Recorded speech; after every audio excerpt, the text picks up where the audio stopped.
Hello friends, welcome back to my channel. Friends, I am Dr. Sonia Singh and you are seeing my YouTube channel.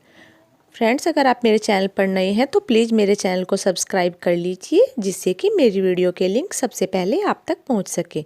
और हाँ, notification bell को press करना बिल्कुल भी ना भूलिएगा। आज मैं आपके लिए बहुत ही यूजफुल वीडियो लेकर आई हूँ।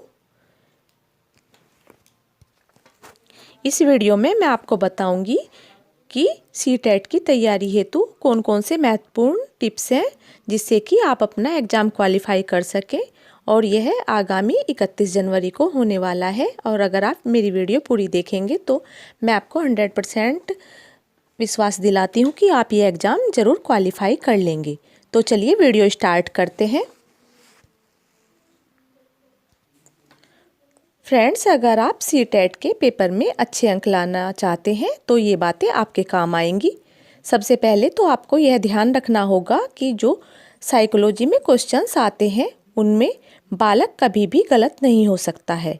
शिक्षा व्यवस्था ही गलत है या आपका पढ़ाने का तरीका गलत है। तो आपको ऑप्शंस में ये ध्यान रखना है कि कहीं भी आपको बालक को गलत नहीं ठहराना है। और सीटेट का पूरा पेपर दो चीज़ों पर टिका होता है, वो है सकारात्मक एवं नकारात्मक। अब हम सबसे पहले जानेंगे कि नकारात्मक तथ्य कौन कौन से हो सकते हैं। अब मैं आपको बता देती हूँ कि निगेटिव पॉइंट्स, जहाँ याद करने व रटने की बात हो रही हो तो दिमाग में बैठा लीजिए कि ये निगेटिव बिंदु है, इसलिए बच्चे को इस ओर नहीं ले जाना है। अगर किसी भी ऑप्शन में शिक्षार्थी के लिए दंड का समर्थन किया जा रहा हो तो आपको ऐसे विकल्प का समर्थन नहीं करना है, क्योंकि हमें स्टूडेंट्स को कभी भी दंड नहीं देना होता है। जहां अलगाव या विद्यार्थियों की योग्यता के आधार पर उनके ग्रुप बनाने की बात हो रही हो तो आपको ये भी नहीं करना है। अब आते हैं हम नेक्स्ट पॉइंट पर, जहां लड़के व लड़कियों में भेदभाव या लड़कों को लड़कियों से उच्चतम बताया जा रहा हो या लड़कियों को लड़कों से, तो आपको ऐसे विकल्प के साथ बिल्कुल भी नहीं जाना है। लड़की व लड़का दोनों समान है एक शिक्षक की नज़र में, तो ये ऑप्शन आपको ध्यान रखने होंगे।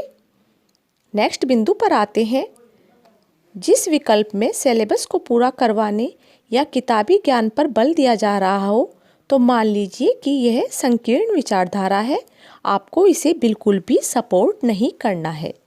नेक्स्ट बिंदु पर आते हैं, जिस विकल्प में विद्यार्थियों से अनुशासन स्थापना की बात हो रही हो उस विकल्प को आपको बिल्कुल भी टिक नहीं करना है।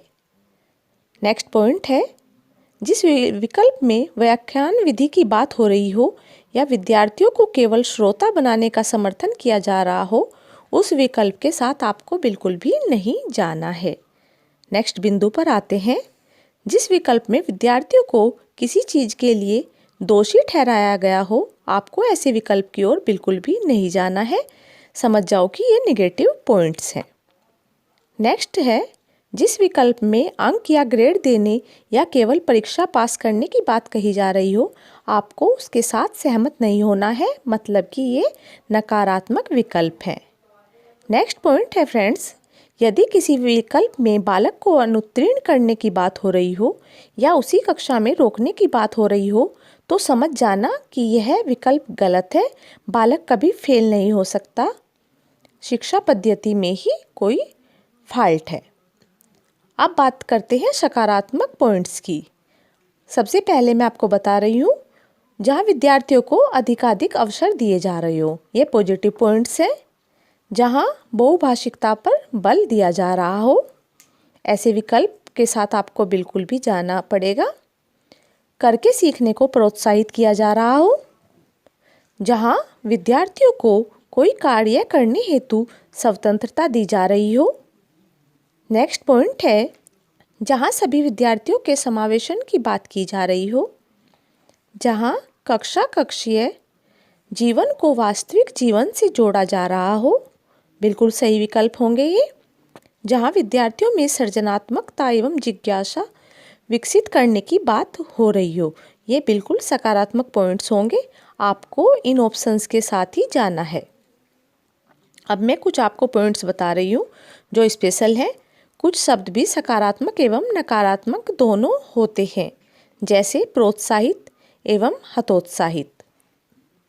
सीटेट के पेपर में कई सारे प्रश्नों में ये दोनों शब्द बार बार देखने को मिलेंगे। प्रोत्साहित शब्द सकारात्मक है जबकि हतोत्साहित शब्द नकारात्मक है। बस आपको ये ध्यान रखना है कि ये किस अर्थ में प्रयोग किए जा रहे हैं। जैसे मैं आपको एक एग्जाम्पल देके बता रही हूँ, या तो सही चीज़ को प्रोत्साहित किया जा रहा होगा या फिर किसी सही चीज़ को हतोत्साहित या गलत बात को प्रोत्साहित किया जा रहा होगा या गलत बात को हतोत्साहित। तो किस अर्थ में प्रयोग हो रहा है आपको इसका बहुत ही ध्यान रखना होगा, क्योंकि एग्जाम हॉल में कई बार कन्फ्यूजन की स्थिति हो जाती है। और भी कई शब्द देखने को मिलेंगे जैसे आंशिक, पूर्ण, केवल। केवल शब्द का प्रयोग ज़्यादातर नकारात्मक अर्थ में ही प्रयोग होता है। इस चीज़ का आपको बहुत ही ध्यान रखना होगा। फिर भी किस परिस्थिति में प्रयोग हो रहा है ये आपको अवश्य ध्यान रखना होगा। अब मैं आपको बता रही हूँ, सकारात्मक एवं नकारात्मक तथ्यों की तो हम बात कर चुके हैं। पूरा पेपर इसी के इर्द गिर्द घूमता है। कई क्वेश्चंस ऐसे होते हैं जिनमें ये पूछकर कंफ्यूज कर दिया जाता है कि कौन सा सही है, कौन सा सही नहीं है, या अलग तरीके से भी प्रश्न पूछे जाते हैं। तो प्रश्न को ध्यान से पढ़ना है। पहले कि पूछा क्या है, हमें ये बहुत ध्यान रखना होगा कि एग्जाम में हमसे क्या पूछा जा रहा है।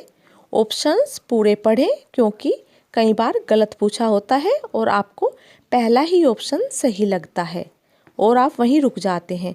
तो आपको फ्रेंड्स इन चीज़ों का बहुत ही ध्यान रखना होगा।